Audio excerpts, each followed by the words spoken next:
దశాబ్ది తెలంగాణ నవల అనే విషయంపై కాసర ప్రతాప్ రెడ్డి గారు ప్రసంగిస్తారు. పెద్దలకి సార్ 20 నిమిషాలు. 15 నిమిషాలైనా పర్వాలేదు. విద్యార్థులకి, నా మిత్రులకి అందరికీ సాహిత్య అభివందనలు. మొత్తంగా తెలంగాణ ఉద్యమం మొదలైనప్పటి నుంచి తెలంగాణ నవలకు సంబంధించిన భారమంతా నా మీద పడుతుంది. మొట్టమొదటిసారి భువనగిరిలో తూర్పు మల్లారెడ్డి గారు పెట్టిన సభలో తెలంగాణ నవల మీద నేనే పేపర్ సబ్మిట్ చేయాల్సి వచ్చింది. నిజానికి అప్పటికి తెలంగాణ నవలకు సంబంధించిన వివరాలు చాలా తక్కువగా ఉన్నాయి, అసలు లేవనే చెప్పాలి. విశాలాద్రి వాళ్ళు వేసిన ప్రజల మనిషి నవల మీద తెలంగాణ తొలి నవల అని అచ్చవుతుంది కవర్ మీద. అట్లా ప్రజల మనిషి నుంచే, వట్టికోట ఆల్వార్స్వామి రాసిన ప్రజల మనిషి నుంచే తెలంగాణ నవల ప్రారంభమైందనే ఒక అపోహ ఉండేది. అటువంటి సందర్భంలో తెలంగాణ నవలను పరిశోధించి తెలంగాణ నుంచి ఏమేమి నవలలు వచ్చినాయి అనే ఒక విస్తృతమైన అధ్యయనము లేదా పరిశోధన చాలా స్టడీ చేయాల్సి వచ్చింది. అప్పుడు తూర్పు మల్లారెడ్డి గారు పెట్టిన భువనగిరి సభలో మొట్టమొదటిసారి నేను తెలంగాణ నవల మీద మాట్లాడాను. ఆ తర్వాత సిద్ధారెడ్డి గారు తెలంగాణ సాహిత్య అకాడమీకి తెలంగాణ నవలా వికాసం అనే ఒక పుస్తకం, నాతో చిన్న పుస్తకము రాయించారు.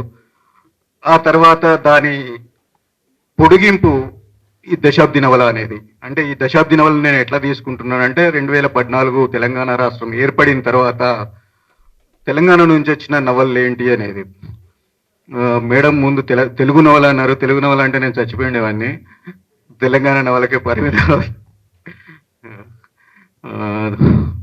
నిజానికి తెలంగాణ ఏర్పడిన తర్వాత మనకు వచ్చిన నవలలు ఏంటి, ఏ రకమైన నవలలు వచ్చినాయి అనేది అధ్యయనం చేస్తే నిజానికి చెప్పాలంటే చాలా నిరాశగా ఉంటుంది. ఈ నిరాశ ఎందుకు అనేది చివరిలో చెప్తాను. అయితే ఒక మంచి పరిణామం ఏంటంటే మాదిగ ఉపకులానికి సంబంధించిన సమాజం నుంచి, మాదిగ ఉపకులానికి సంబంధించిన సమాజం నుంచి మాదిగ ఉపకులానికి సంబంధించిన సమాజం గురించి నవలలు ఎక్కువ వచ్చినాయి 2014 తర్వాత. ముఖ్యంగా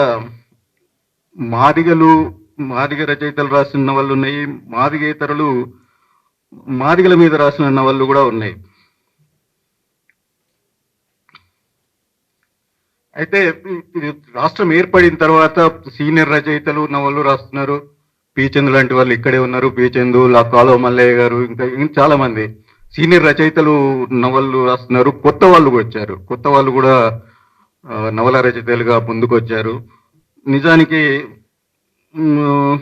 తెలంగాణ ఉద్యమం మీద, తెలంగాణ రాష్ట్ర ఏర్పాటు ఉద్యమం అంటున్నాను నేను, ఆ రాష్ట్ర ఏర్పాటు ఉద్యమం మీద వచ్చిన నవళ్ళు చాలా తక్కువ ఉన్నాయి. మొదట్లో తెలంగాణ నిజానికి వచనము ఉద్యమం తర్వాత చాలా రావాల్సి ఉంటుంది.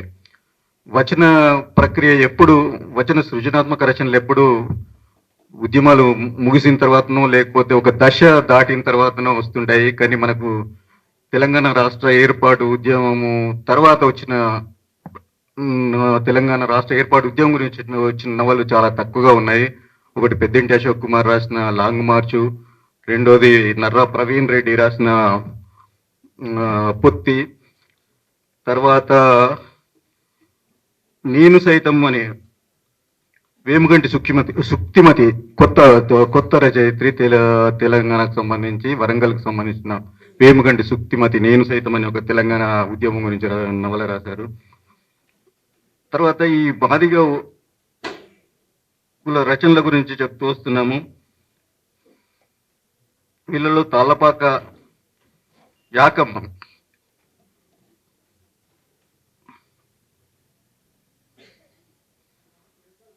తాళ్ళపాక యాకమ్మ రాసిన కెరటం నవల నిజానికి ఒక సాధికారతని, స్వేచ్ఛని, మాదిగ కులాల నుంచి ఒక మహిళ సాధికారతని ఎట్లా సాధిస్తుంది, తర్వాత రాజ్యాధికారం సాధించే వైపుగా ఎట్లా ప్రయాణం చేస్తుంది అనేది ఈ కెరటం నవల మనకు చెప్తుంది. ఒక రకంగా ఇది ఆత్మకథ, ఆటోబయోగ్రఫిక్ నావెల్. తర్వాత మనకి బండారు శంకర్ పిడికెడు మట్టి మాదిగ కులానికి సంబంధించి తన తండ్రి వృత్తిని ఆసరా చేసుకొని ఒక తండ్రి జీవిత చరిత్రను చూస్తూ మాదిగ కులంలో వచ్చిన పరిణామ క్రమాన్ని ఆయన పిడికెడు మట్టి నవల్లో ఆవిష్కరించారు. తర్వాత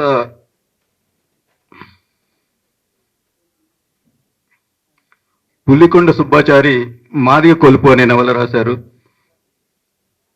తర్వాత కాలువ మల్లయ్య గారు, విస్తృతంగా కాలువ మల్లయ్య గారి గురించి చూస్తారు, తెలుసు మనకందరికీ, రెండు చేతులు రాస్తుంటారు, విస్తృతంగా రాస్తుంటారు. ఆయన నుంచి మాదిగ విజయము, అస్పృశ్య కోయిల అనే రెండు నవళ్ళు వచ్చినాయి. తర్వాత దళిత సాహిత్యంలో మాలలకు సంబంధించిన రచనలు కూడా, నవళ్ళు కూడా ఉన్నాయి. ఇందులో ముఖ్యంగా వేముల ఎల్లయ్య 2014 ముందు రెండు నవళ్ళు రాశారు, కక్క సిద్ధి అని. ఆ తర్వాత భూత ముత్యాలు నల్గొండ జిల్లా నుంచి 2014 ముందు రెండు నవళ్ళు రాశారు. 2014 తర్వాత మనకు ఆయన ఈ 3 నవళ్ళు కనిపిస్తాయి. ఒకటి, ఇందులో మా లక్ష్మమ్మ అనే నవల ప్రధానంగా తన తల్లి చరిత్ర, జీవిత చరిత్ర, ఒక అమాయకమైన మాదిగ స్త్రీ జీవిత చరిత్ర. అట్లా తన తల్లి జీవితాన్ని, మాదిగ కులంలోని సామాజిక పరిణామాలని ఆయన దీంట్లో చిత్రించారు. తర్వాత మనకు తెలుసు కరోనా అనేది ఎంత ఇబ్బంది పెట్టింది ప్రజల్ని, సమాజాన్ని ఎట్లా పీడించింది అనేది తెలుసు. దీని గురించి వచ్చిన నవళ్ళు కూడా తక్కువనే ఉన్నాయి. ఒకటి పెద్దింటి అశోక్ కుమార్ రాసిన ఇంకెంత దూరము అనే నవల ఉంది. తర్వాత మనకు ముస్లిం సాహిత్యం నుంచి 3 నవళ్ళు కనిపిస్తాయి. ఒకటి జమీలాబాయి వరంగల్ నుంచి అన్వర్, తర్వాత స్కై బాబా రాసిన ఆప,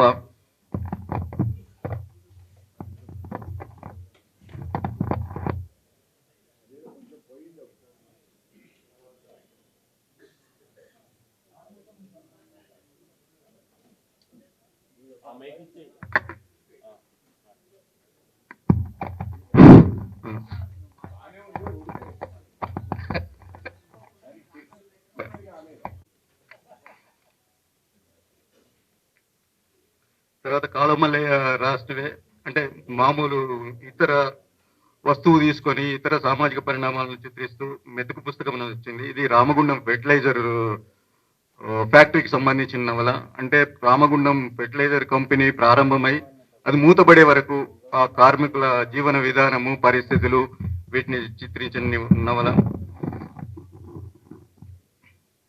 తర్వాత ఆయన రాసిన అస్పృశ్య కోయిల కూడా తెలంగాణ దళిత స్త్రీ జీవిత చరిత్ర. ఆమె ఒక భూస్వాముల లేదా దొరల అంచివేతకు గురై ఆ తర్వాత గాయనిగా మారిన తీరిని నవల చిత్రిస్తుంది. ఇంకా చదువుకునబడును అనే నవల కూడా ఉంది. ఇది విద్యా వ్యవస్థపై దాడి.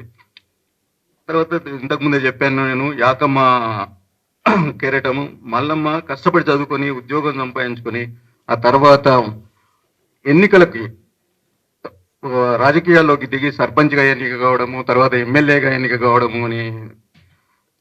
కావడము చూస్తాము. అంటే స్త్రీలు, దళిత స్త్రీలు రాజ్యాధికారం దిశగా ఎట్లా ప్రయాణం చేయాలనే విషయాన్ని చెప్తుంది. ఈ పులికొండ సుబ్బాచారి రాసిన మాదిగ కొలుపు మాదిగల ఆత్మగౌరవ పోరాటానికి సంబంధించింది. దళిత జీవన చిత్రణ, సాంస్కృతిక ఆత్మగౌరవ చరిత్ర ఇందులో కనిపిస్తుంది. ఈ అంకమ్మ కొలుపు దండోరతో ఈ నవల ప్రారంభమవుతుంది. నిజానికి ఒక మాదిగ జీవితానికి సంబంధించిన సామాజిక, సాంస్కృతిక జీవన విధానాన్ని ఈ నవల తెలియజేస్తుంది.